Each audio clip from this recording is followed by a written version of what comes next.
bonjour Johan, est-ce que tu peux te présenter à nos lecteurs? Oui, ben, Ton parcours oui, ça fait quelques années que j'écris des scénarios de bande dessinée. Donc j'ai travaillé pour des revues jeunesse jusqu'à maintenant, à savoir Je Bouquine, et puis des collectifs d'auteurs qui sont sur Angoulême. Et voilà, je vis en Chine, je vis à Shanghai, je suis professeur de français. Et puis à côté de ça, j'écris des scénarios de bande dessinée. Et comment est né ce projet-ci, donc la danse macabre? C'est un projet de longue haleine, je crois, qui a été pensé depuis... En fait, je connais Yann depuis longtemps. Yann était étudiant aux Beaux-Arts d'Angoulême et il a un univers graphique un peu morbide avec de l'humour noir. Moi, c'est quelque chose aussi qui m'inspirait. Donc voilà, le récit est né de ces intérêts communs. Donc est-ce que tu peux nous parler brièvement de la trame de ce récit? Oui, ben, il s'agit en fait d'une sorte de métaphore qui serait liée à une psychothérapie où on va apprendre des choses qui sont un peu enfouies dans l'inconscient, dans la psyché. Là, le personnage se réveille dans un cimetière. Il y a des anges du purgatoire qui lui demandent donc d'enquêter sur sa vie, sur les causes de son décès. Et donc il apprend des choses assez troublantes sur sa famille. Et puis bon, la compréhension de ces choses va le mener vers une sorte de salut. Mais quand même, il est déjà mort, donc ça pourra pas, il pourra pas évoluer vers une vie meilleure. Et le dessin de Yann fait penser à des illustrations un peu d'époque. C'est aussi un des points que tu voulais, qui t'a attiré dans son dessin? Bah, ça nous semblait logique en fait. Hein. On a regardé des illustrations du Moyen-Âge. Dans l'histoire, il y a des monstres, des esprits, donc on s'est inspiré de gravures. On a eu l'idée de chapitrer l'ouvrage, de faire des lettrines en début de chapitre. Tout ça pour favoriser une atmosphère moyenâgeuse. Hein, c'est une inspiration libre, on n'est pas dans un livre historique, mais évidemment on était intéressé par ces aspects. Notamment on s'est amusé parce que dans des images du Moyen-Âge, on a les phylactères, on voit les personnages qui parlent dans des espèces de rubans. Et donc on a repris ça quoi, dans la bande dessinée. Et l'époque médiévale, c'était une époque que tu connaissais, tu voulais aborder depuis... L'époque médiévale, je crois que... Ça aurait pu, je veux dire, le récit aurait pu se composer à une autre époque, éventuellement. Pas vraiment, parce que je crois que dans l'inconscient collectif européen, voilà, le Moyen-Âge, c'est un peu une ère d'obscurité. Et puis vient ensuite la Renaissance, où là... la raison arrive, l'esprit s'ouvre, et ça correspondait en fait à l'histoire où le personnage ne sait pas très bien où il en est. Il cherche dans l'obscurité une lumière, donc ça semblait évident de placer ça au Moyen-Âge. Surtout que donc au Moyen-Âge, souvent on préparait toute sa vie, on préparait sa mort.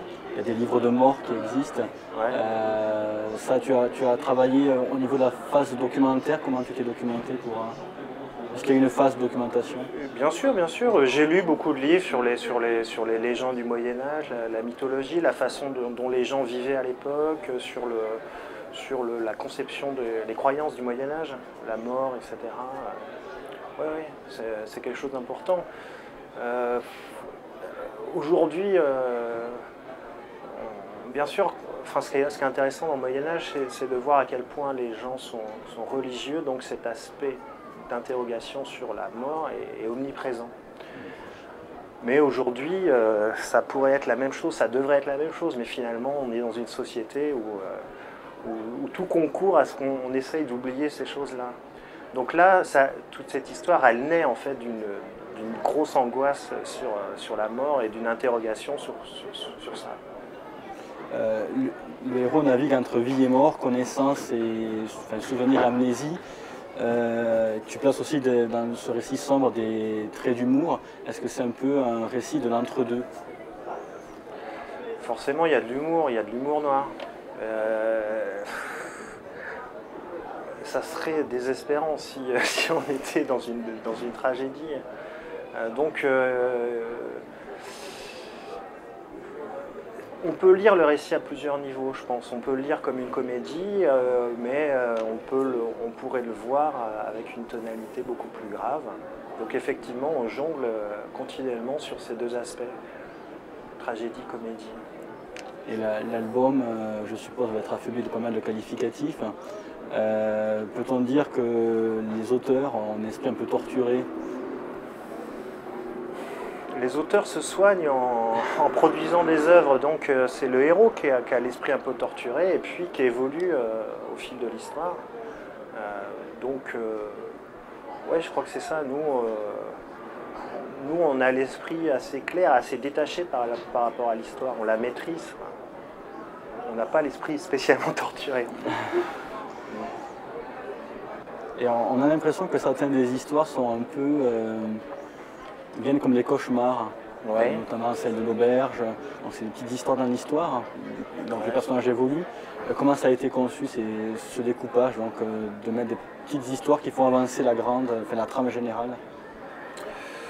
On voulait faire un récit un peu long, donc ça fait une centaine de pages là, où il y a de la matière, beaucoup de choses qui se passent. On avait envie de donner de la quantité au lecteur, mais de la quantité qualitative aussi.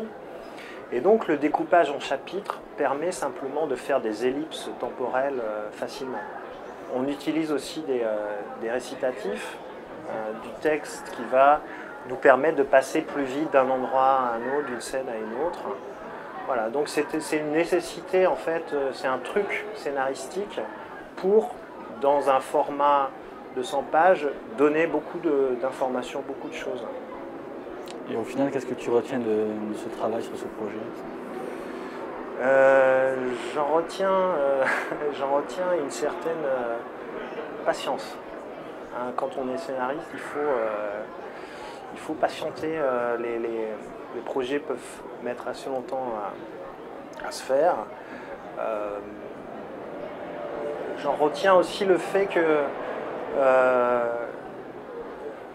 là, pour le coup, pour cette histoire, le dessinateur a vraiment sublimé le scénario. Il l'a enrichi de plein de trouvailles graphiques. Il a donné une atmosphère. Et donc, j'en retiens le fait qu'il faut en tant que scénariste, il faut être à l'écoute des envies du dessinateur pour qu'il y ait une collaboration fructueuse qui se mette en place. Surtout que vous étiez à des distances éloignées. Ah ouais, complètement éloignées. Ouais. Yann habite à Toulouse, moi je suis à Shanghai. Donc voilà, merci Internet, quoi. Merci à toi.